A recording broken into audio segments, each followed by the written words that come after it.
hoy estamos con un invitado muy especial. Cruzó los mares, viene desde España y es Pedro Aramendi.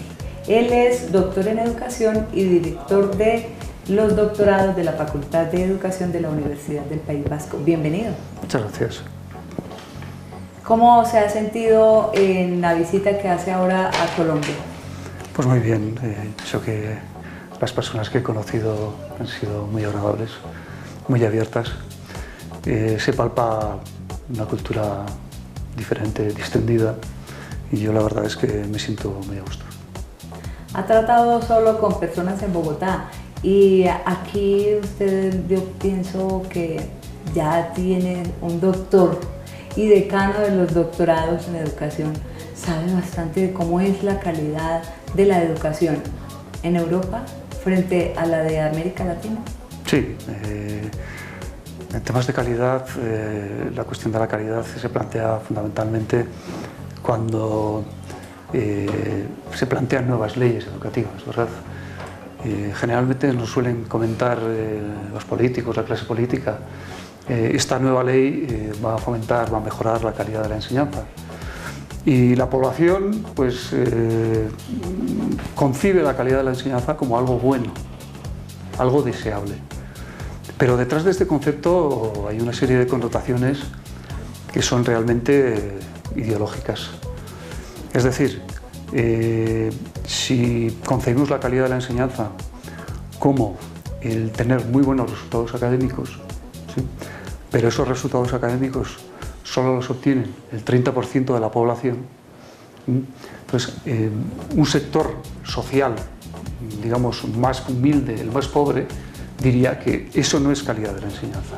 Sin embargo, concibiendo la calidad de la enseñanza como la garantía de unos conocimientos mínimos a toda la población, unos sectores de la población dirían que eso sí es calidad de la enseñanza, mientras que otros sectores lo interpretarían como algo negativo incluso, ¿sí? Entonces, la calidad de la enseñanza va sujeta a connotaciones ideológicas e intereses, lógicamente. En Colombia tenemos un ente que se llama la Comisión Nacional de Acreditación y ella mira la calidad de la educación desde varios puntos de vista, indicadores, y habla desde nuestro producto que es el egresado, pero también cómo lo formamos, qué le damos, qué tecnología se utiliza, cuál pedagogía y las metodologías. Y si ahora le mezclamos esto tan peligroso para nosotros, que usted dice el político, el pensamiento político de turno, creo que sería una bomba explosiva aquí en Colombia. ¿Usted qué opina? Sí, claro. Vamos a ver.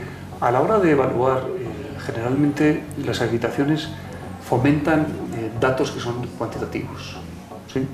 Nosotros echamos de menos una evaluación más cualitativa de lo que sucede en las aulas. O sea, de un evaluador que le informara al docente si está actuando correctamente o no está actuando correctamente con sus alumnos y alumnas.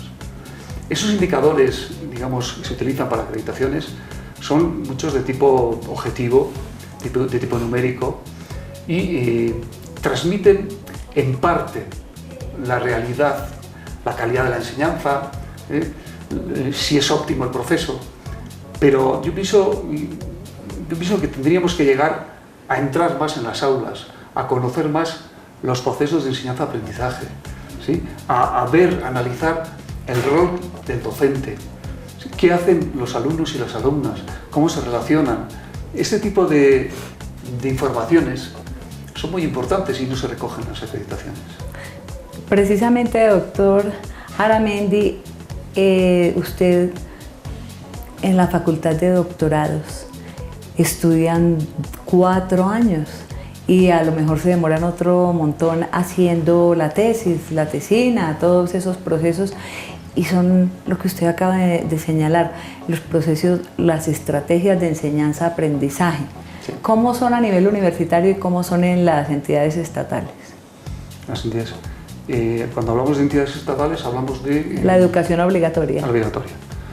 Bien, con la transformación de los sistemas educativos europeos, los universitarios, con el Espacio Europeo de Educación Superior, hubo un cambio de planes de estudio y igualmente hubo un cambio de métodos, de pedagogías de enseñanza y aprendizaje de manera simultánea. Hemos pasado de unas estrategias de enseñanza y aprendizaje magistrales, fundamentadas en el docente, a unas estrategias de enseñanza y aprendizaje más fundamentadas en el protagonismo de los alumnos y de las alumnas, en la actividad de esos alumnos, en el trabajo en equipo, ¿sí? En el fomento de competencias tanto profesionales, que les sirvan para trabajar, como emocionales, que les sirvan para relacionarse. Y yo pienso que en la enseñanza universitaria, en el ámbito del País Vasco, hemos llevado adelante, en el ámbito del español también, hemos llevado adelante pues bastantes progresos. Esa misma línea de trabajo está llegando a la enseñanza obligatoria. ¿Sí? Estrategias de enseñanza y aprendizaje como el aprendizaje basado en problemas, ¿sí? El estudio de casos, aprendizaje cooperativo, ¿sí? Este tipo de estrategias nos están dando buenos resultados porque además de obtener los conocimientos básicos para una profesión o para seguir adelante en los estudios, aporta, yo pienso, un plus más, que es todo este ámbito del desarrollo emocional, relacional del alumnado, ¿sí? Y es algo importante también para trabajar, para el empleo y para convivir con los demás, ¿sí? En el ámbito obligatorio, de la enseñanza obligatoria, estamos observando en el País Vasco que el alumnado que no sigue el ritmo de la clase, el alumnado, digamos, con más tendencia al fracaso escolar, en este tipo de metodologías se integra mucho más fácil y sigue el ritmo de los demás compañeros, porque al trabajar en equipo interactúan y se ayudan mutuamente. En la enseñanza magistral, el profesor, la profesora, es la que transmite los conocimientos y cada alumno, generalmente en una posición individual, el espacio, la configuración espacial generalmente es individual, pues muchos alumnos y alumnas, al no seguir el ritmo de la clase, se pierden. Y eso, digamos, produce fracasos.